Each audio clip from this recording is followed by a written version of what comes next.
attached to my rocks. It's all I've got.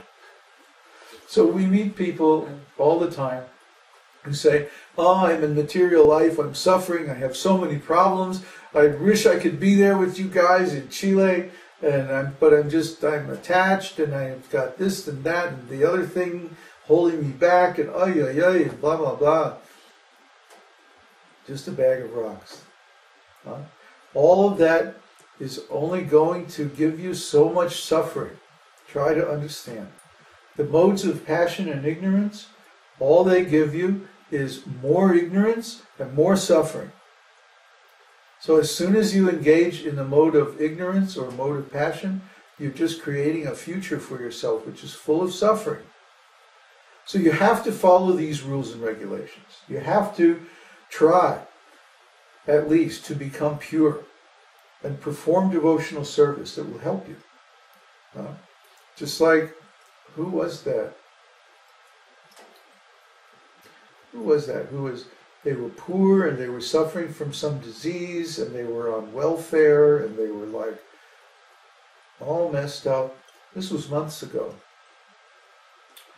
And I told them, look, you just chant Vishnu Sahasranam and you'll overcome all these problems. It was about 6 months ago, 6 or 8 months ago. Somebody in UK.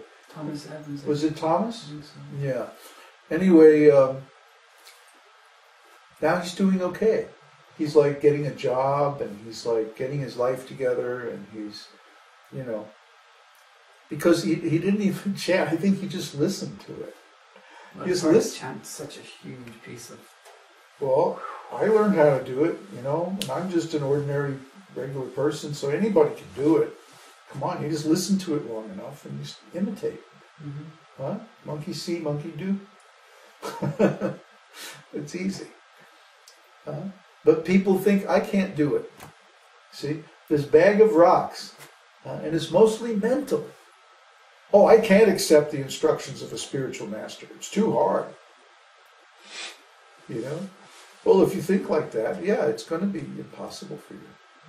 Yeah. If you think I can't do it or I don't want to do it, it's not going to happen.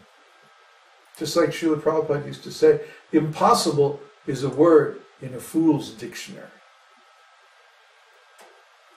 You can do anything.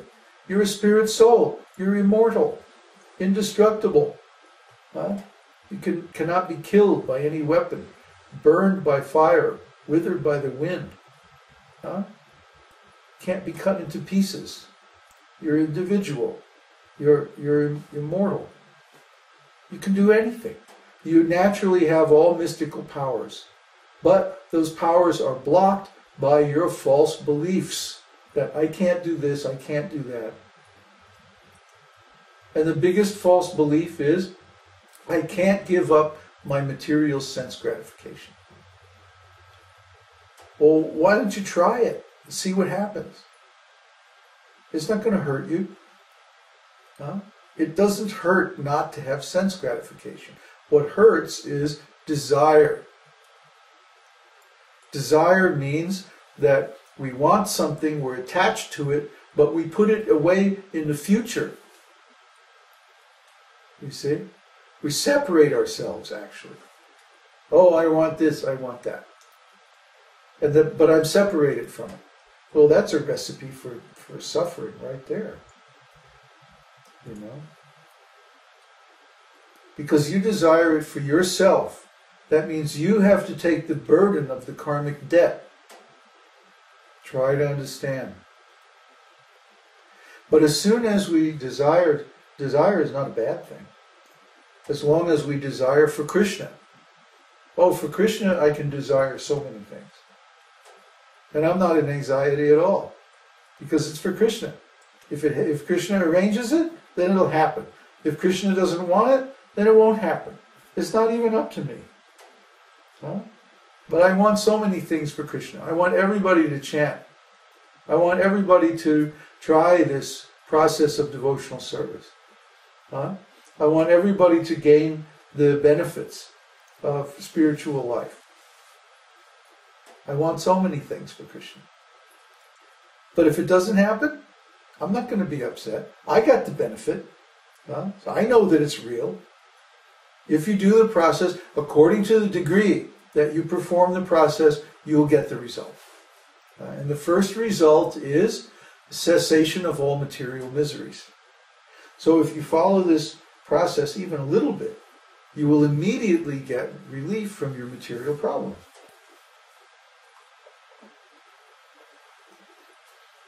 According to the degree, ye yata mang prapadyante, according to the degree that they surrender, I give the result. That's what Krishna says. And if you surrender completely, Krishna gives himself. So, that's the process. I don't know, is there anything more that we could say about that? I think it's pretty clear, huh? Did Prabhupada ever sort of suggest that his disciples should go, when they're ready, to a secluded place and chant non-stop 24 hours a day? Well, yeah. The key phrase there is when they're ready. Oh. See, you can't make the fruit get ripe before it's time. As an astrologer, you can look at somebody's chart and you can see, oh, there's a time in their life when they're really like going to be engaged in sadhana.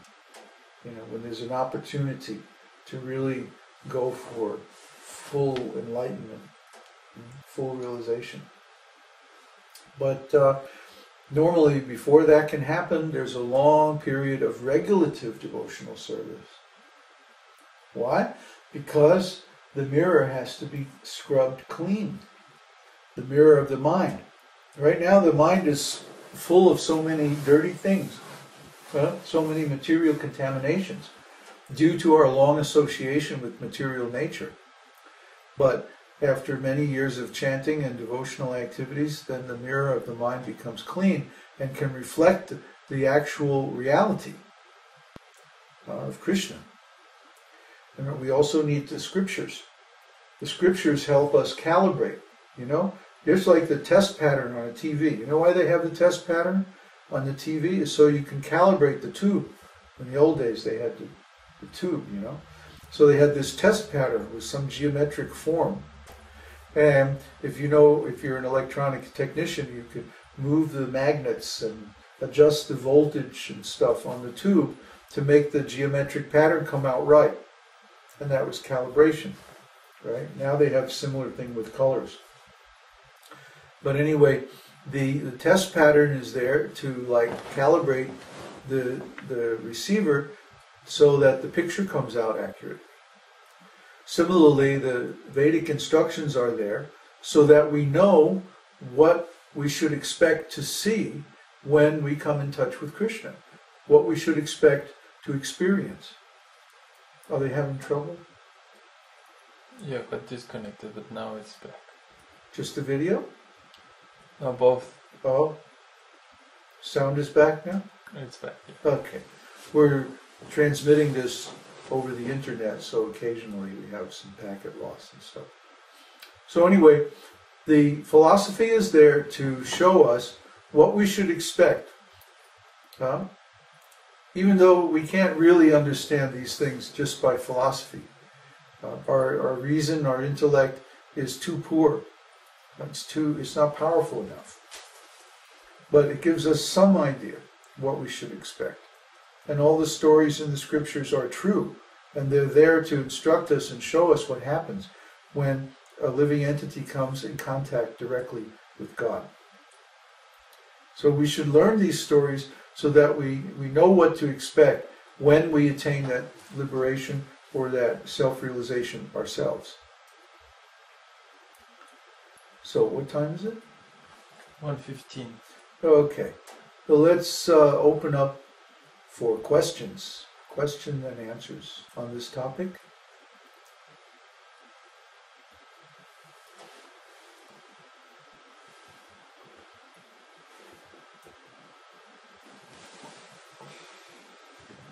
Did devotees back in the day speak about self-realization that was attainable, that they could actually achieve that in their lifetime? Which devotees? Back in the day when ISKCON started up. Oh, in those days. Back in those days. I mean, there's a lot of days. There are back many then, you know? days, yes. Yeah. Well, yeah. But over time, what happened in ISKCON was the mood developed that you can't attain self-realization. Already they got in front of... Only Śrīla Prabhupada is self-realized. You're not going to make it. Don't even try. Yeah. Just perform this regulative devotional service, and that's all you're going to get to this lifetime. Which is a shame. It's a real shame because it discouraged devotees from attaining the higher levels of devotional service. You know, it's one of those things that if you think you can't do it, then there's no way you can do it. You know, so you have to have a positive attitude. And Vedanta Sutra explains very clearly in the third adhyaya that as long as you don't have